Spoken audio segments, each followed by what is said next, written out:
$6. Italy is where there are a lot of this kind of prostitutes. A lot. So we are on the popular street here in the City. Netherlands, Amsterdam. And on this street,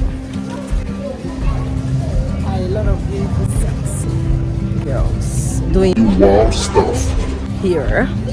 I think I've been hearing of it, but I wasn't really aware how it is.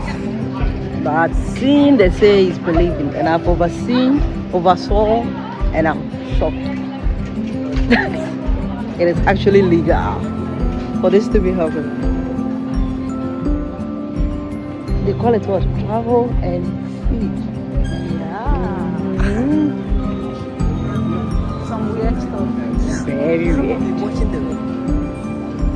Very weird. Let's go. Our eyes have seen, our mouth cannot talk about this.